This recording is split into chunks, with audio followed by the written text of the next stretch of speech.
Assalamualaikum warahmatullahi wabarakatuh. Selamat pagi, salam sejahtera buat kita semua. Semoga dalam pagi hari ini kita semua dalam keadaan sehat walafiat tanpa suatu kurang apapun. Salam cermat untuk kita semua, cerdas, mandiri dan terampil ya.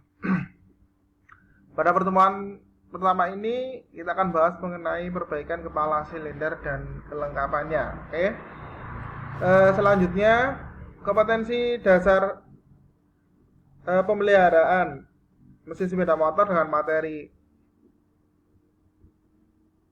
perbaikan kepala silinder dan kelengkapannya. Ada dua kompetensi yang harus kalian pahami atau kalian dapatkan, yaitu tentang pengetahuannya tentang menganalisis gangguan dan keterampilan tentang memperbaiki. Indikator kompetensinya merinci langkah pemeriksaan, kemudian mendeteksi letak kerusakan dan keterampilannya, memperbaiki kerusakan dan menguji perbaikan kepala silinder. Nah, ini kompetensi dasarnya. Tujuannya adalah pada proses pembelajaran ini kalian harus dapat merinci langkah-langkah pemeriksaan dan kerusakan pada kepala silinder, mendeteksi letaknya, memperbaiki kerusakannya dan menguji hasil perbaikan kepala silinder tersebut.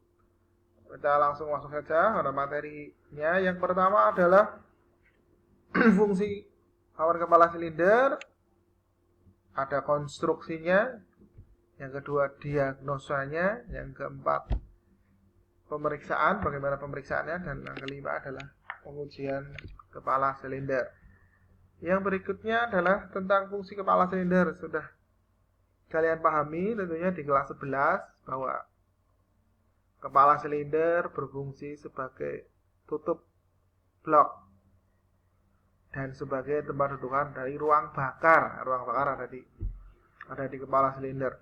Selain dua fungsi tersebut, kalau pada motor 4 tak ada tambahannya lagi, yaitu sebagai dudukan katup, ya, dudukan busi. Nah, di motor 2 tak kan hanya dudukan busi dan ruang bakar, tapi dalam motor banyak, ada poros cam, ya, di sini banyak sekali saluran masuk, saluran keluar, saluran air pendingin kalau itu menggunakan sistem pendingin air, ya, dan sistem pelumasan bila ada ini, ya. Kemudian fungsi komponen-komponennya tentunya masing-masing sesuai dengan letaknya. Misalkan katup, ya, buang dan katup masuk, jelas fungsinya untuk sebagai tempat untuk masuk dan keluarnya proses pembakaran. Adanya kuku klep atau kuku macan, misalkan itu, ya, atau bahasa lainnya kuter itu untuk mengunci ini, ya, topik klep. Nah, tidak rangkaian mekanisme katup ini tidak terlepas ataupun bisa berjalan dengan normal. Oke, selanjutnya setelah fungsi kita memahami tentang konstruksi kepala silinder. Itu ada macam bahan pembentuk dan bentuk ruang bakar. Bahan pembentuk kepala silinder itu ada dua, yaitu besi tuang dan campuran aluminium. Untuk besi tuang itu biasanya untuk model-model lama. Kalau yang sekarang sudah banyak menggunakan campuran aluminium. Untuk yang besi tuang, keuntungannya memang punya kekuatan tekan yang tinggi, lebih keras, getarannya lebih meredam lebih banyak, dan pemuahannya kecil, ya, karena tadi besi tuang. Tapi kerugiannya berat, jelas. Besi berat, ya. Retak agak sulit dalam proses perbaikannya. Nah, ini karena besi tuang. Tapi sekarang kita banyak menggunakan campuran aluminium. Keuntungannya banyak. Yang pertama, dapat memindahkan panas dengan baik, kecenderungan knocking yang berkurang, dan ringan.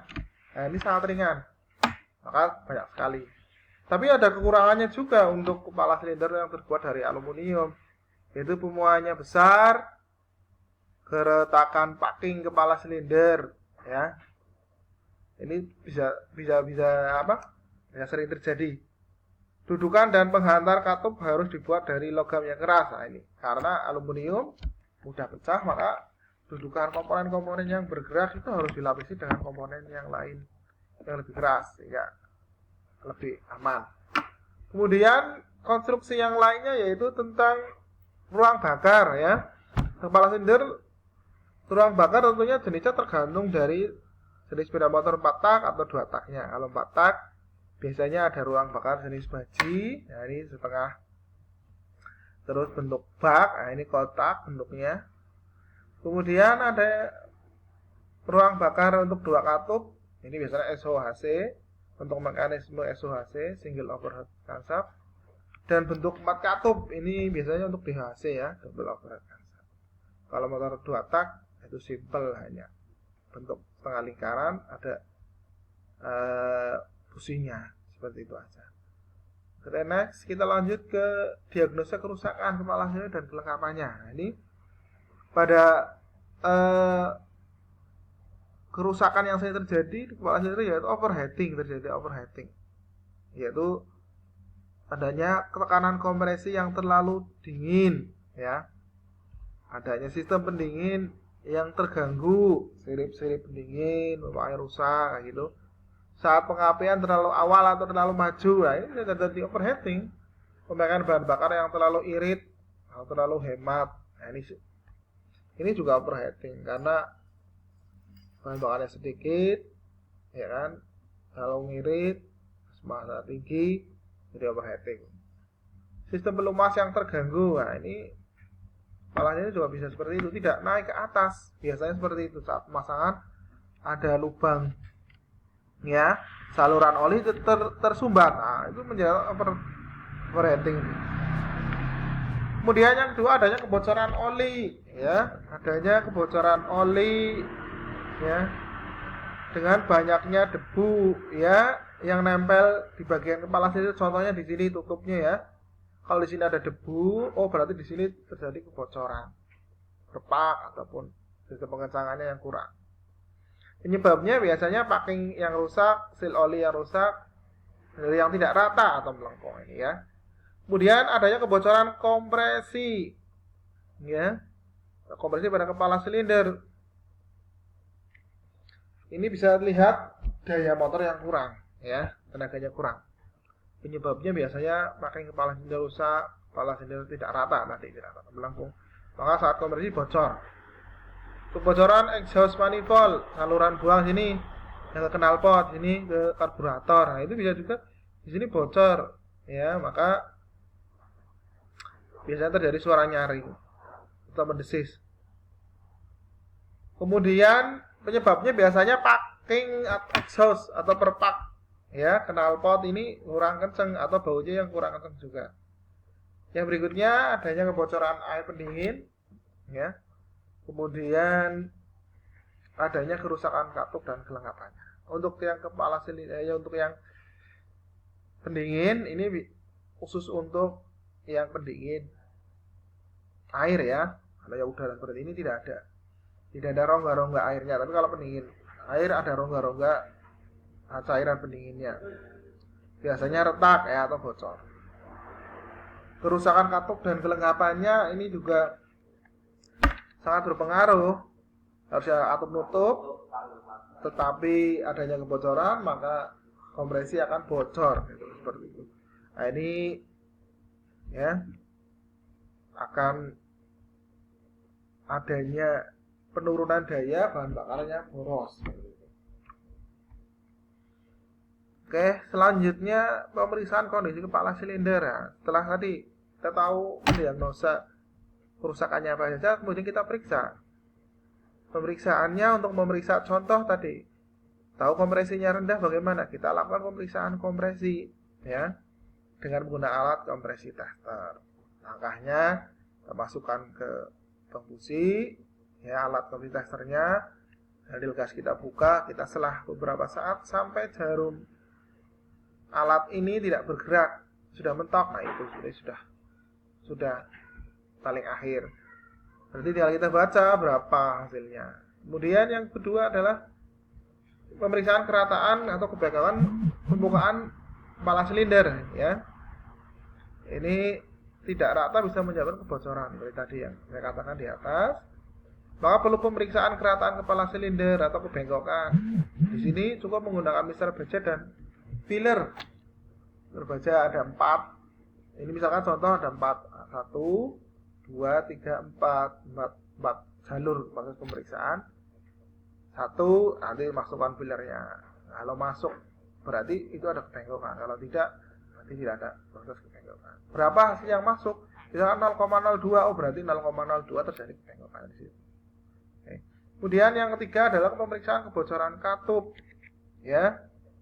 Jadi kelengkapan katup bisa bocor. Ini sampelnya, ini misalkan ada mekanisme katup ya sudah terpasang, kemudian dikasih cairan ya, contohnya bensin, kemudian kita kasih tekanan pada salah satu katupnya ya, atau pada saluran masuknya.